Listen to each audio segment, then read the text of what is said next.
그날 강물에 던져진 여인은 분명 죽었어야 했습니다. 그런데 왜 다시 돌아온 걸까요? 겨울 새벽. 강가에 안개가 자욱했습니다. 15살 소녀어리는 물가에서 조개를 줍고 있었습니다.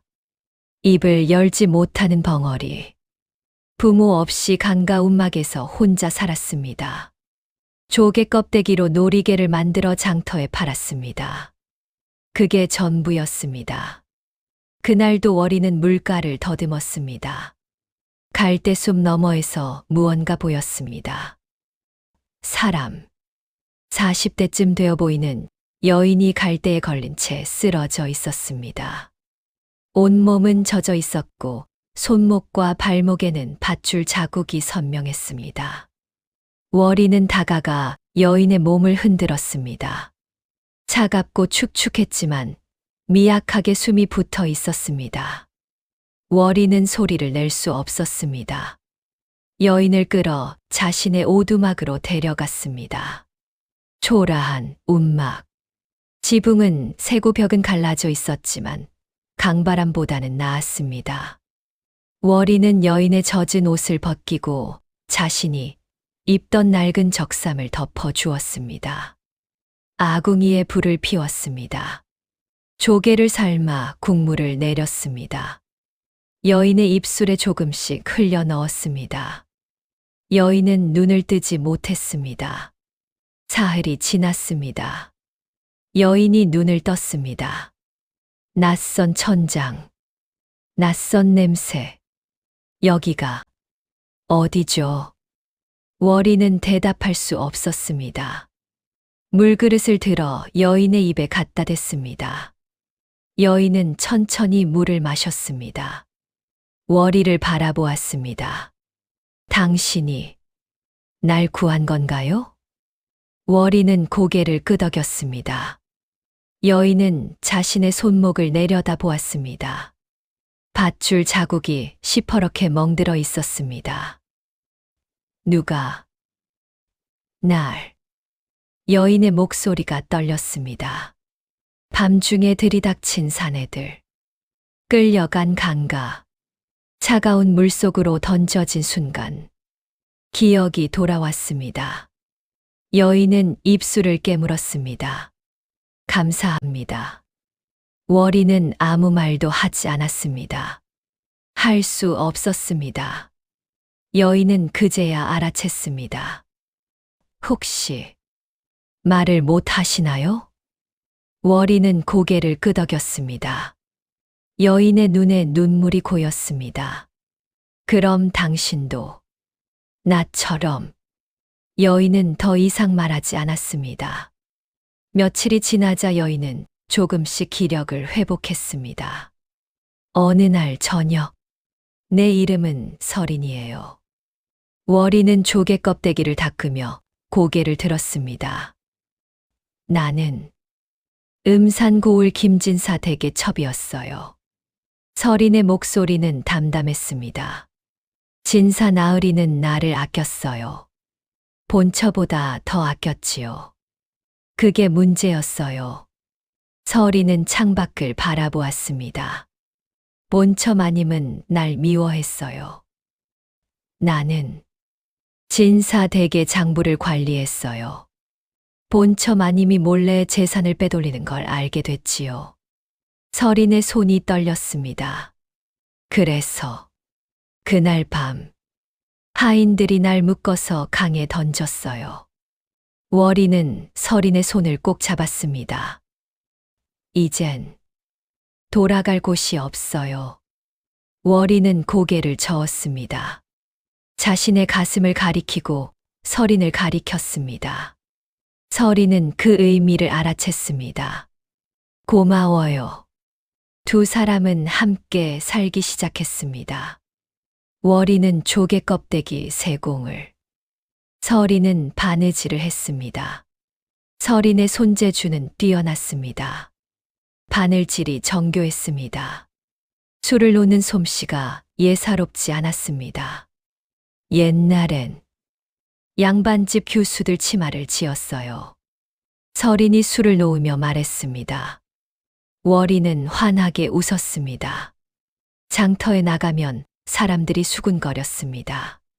저 벙어리 애가 누구랑 사는 거야? 모르겠어. 어디서 주워온 것 같던데. 두 사람은 신경 쓰지 않았습니다. 어느 날 장터에 낯선 사내가 나타났습니다. 김진사 댁의 청직이었습니다. 사내는 장터를 둘러보며 무언가를 찾고 있었습니다. 월이의 조개 놀이개를 보았습니다. 이거 누가 만든 거요? 월이는 자신을 가리켰습니다. 혼자 사나? 월이는 고개를 끄덕였습니다. 사내는 의심스러운 눈빛으로 월이를 훑어보고는 돌아갔습니다. 그날 저녁 월이가 돌아오자 서리는 창밖을 불안하게 바라보고 있었습니다. 오늘 이상한 사람 못 봤어요? 월이는 고개를 끄덕였습니다. 서린의 얼굴이 새하얗게 변했습니다. 어떻게 생긴 사람이었어요? 월이는 손짓으로 설명했습니다. 키가 크고 수염이 있고 옷차림이 좋았다고. 서린은 벌떡 일어났습니다. 김진사 댁 청직이에요. 날 찾고 있는 거예요. 서린은 급히 짐을 꾸리기 시작했습니다. 당신한테 피해 줄 수 없어요. 난 떠나야 해요. 월이는 서린의 손을 잡았습니다. 고개를 저었습니다. 안 돼요. 날 붙잡으면 당신도 위험해요. 월이는 고개를 저으며 서린을 끌어안았습니다. 서린은 그 품에서 울었습니다. 사흘 후 예상과 달리 청직이는 나타나지 않았습니다. 일주일이 지나도 마찬가지였습니다. 서린은 조금씩 안심했습니다. 혹시 날 못 찾은 걸까요? 아니면 포기한 걸까요? 월이도 고개를 끄덕였습니다. 두 사람은 다시 일상으로 돌아갔습니다. 그런데 열흘째 되던 날, 마을 이장이 월이의 움막을 찾아왔습니다. 월이야, 잠깐 나와 보거라. 월이는 밖으로 나갔습니다. 이장이 낮은 목소리로 말했습니다. 너 혹시 요즘 낯선 여자랑 사는 거 사실이냐? 월이는 고개를 끄덕였습니다. 관아에서 사람이 왔다. 그 여자가 도둑질한 죄인이라더구나. 내일 포졸들이 올 거다. 월이의 얼굴이 굳어졌습니다. 난 너를 아껴서 미리 알려주는 거다. 그 여자 내보내라. 안 그러면 너도 같이 잡혀간다. 이장은 돌아갔습니다. 월이는 움막 안으로 들어갔습니다. 서린은 그 대화를 다 들었습니다. 들었죠? 서린이 조용히 말했습니다. 난 떠나야 해요. 당신까지 연루시킬 순 없어요. 서린은 짐을 꾸렸습니다. 월이는 서린의 손을 잡았습니다. 고개를 저었습니다. 안 돼요. 날 놓아줘요. 월이는 고개를 저으며 서린을 안았습니다. 그리고 무언가 결심한 듯 서린의 손을 잡고 밖으로 나갔습니다. 어디 가요? 월이는 대답하지 않았습니다. 대답할 수 없었습니다. 다만 음산고을 쪽으로 걸어갔습니다. 두 사람은 밤새 걸어 음산고을에 도착했습니다. 월이는 서린을 데리고 관아로 갔습니다. 관아 문지기가 말했습니다. 여긴 함부로 들어올 곳이 아니오. 월이는 품속에서 무언가를 꺼냈습니다. 서린이 만든 수놓은 주머니였습니다. 그 주머니에는 특별한 문양이 새겨져 있었습니다. 봉황과 모란 사이로 김진사 댁이라는 글씨. 문지기의 얼굴이 굳어졌습니다. 이건 어디서 났소? 월이는 서린을 가리켰습니다. 잠깐만 기다리시오. 문지기는 안으로 들어갔습니다. 잠시 후 원님이 직접 나왔습니다. 그 주머니를 어디서 구했소? 서린이 입을 열었습니다. 제가 만들었습니다. 김진사 댁에서 일할 때요. 원님의 얼굴이 심각해졌습니다. 들어오시오. 이야기를 들어야겠소. 원님 앞에서 서리는 모든 것을 털어놓았습니다. 본처 마님이 재산을 빼돌린 이야기, 자신이 그 장부를 보관하고 있다는 이야기, 강에 던져진 이야기. 원님은 심각한 표정으로 들었습니다. 그 장부가 정말 있소? 네. 제가 몸에 지니고 있습니다. 서리는 치마 속 비밀 주머니에서 기름 종이에 싼 작은 책자를 꺼냈습니다. 원님은 그것을 펼쳐보았습니다. 이건 장부에는 본처 마님이 빼돌린 재산 내역이 날짜와 함께 정확하게 기록되어 있었습니다. 김진사는 3년 전에 세상을 떠났소. 그 후 재산은 본처가 관리하고 있었는데 이 장부대로라면 진사댁 재산의 절반이 사라진 셈이요. 원님은 잠시 침묵했습니다. 그런데 이상하오. 본처 측에서는 그대를 도둑으로 고발했소. 장부를 훔쳤다고 말이오. 서린의 얼굴이 굳어졌습니다. 그건 거짓말입니다. 증명할 수 있소. 서린은 입을 다물었습니다. 증명할 방법이 없었습니다. 원님이 말했습니다. 내일 본처 마님을 불러 대질신문을 하겠소. 오늘 밤은 여기서 머물도록 하시오. 그날 밤, 서린과 월이는 관아 별채에 머물렀습니다.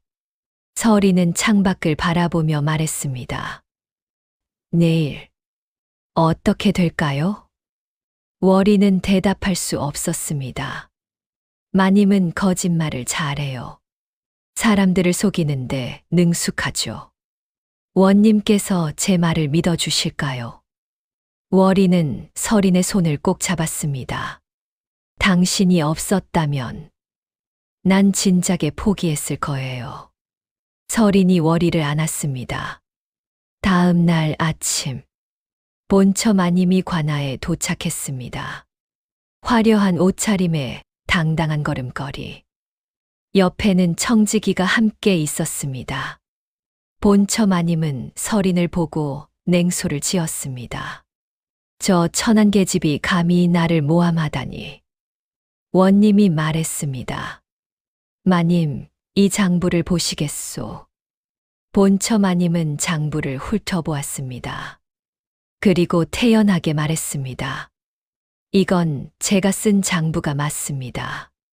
하지만 저 계집이 훔쳐간 것입니다. 훔쳤다는 증거가 있소. 저 계집은 제 남편의 첩이었습니다.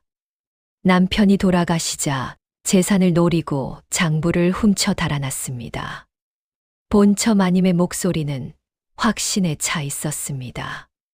제가 왜 제 재산을 빼돌리겠습니까? 말이 되지 않습니다. 원님은 고개를 끄덕였습니다. 일리가 있소.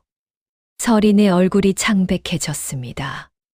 그때 월이가 앞으로 나섰습니다. 원님을 향해 고개를 숙여 인사했습니다. 그리고 무언가를 꺼냈습니다. 또 다른 수놓은 주머니였습니다. 본처 마님의 얼굴이 굳어졌습니다. 그 주머니에는 본처 마님의 이름이 수놓아져 있었습니다. 월이는 그 주머니를 펼쳤습니다. 안에서 작은 종이 한 장이 나왔습니다. 본처 마님이 청지기에게 쓴 밀서였습니다. 서린을 없애라. 증거를 남기지 말라. 원님은 그것을 읽고 본처 마님을 바라보았습니다. 이것도 훔친 것이오? 본처 마님은 입을 다물었습니다. 이 주머니는 어디서 났소? 월이는 손짓으로 설명했습니다.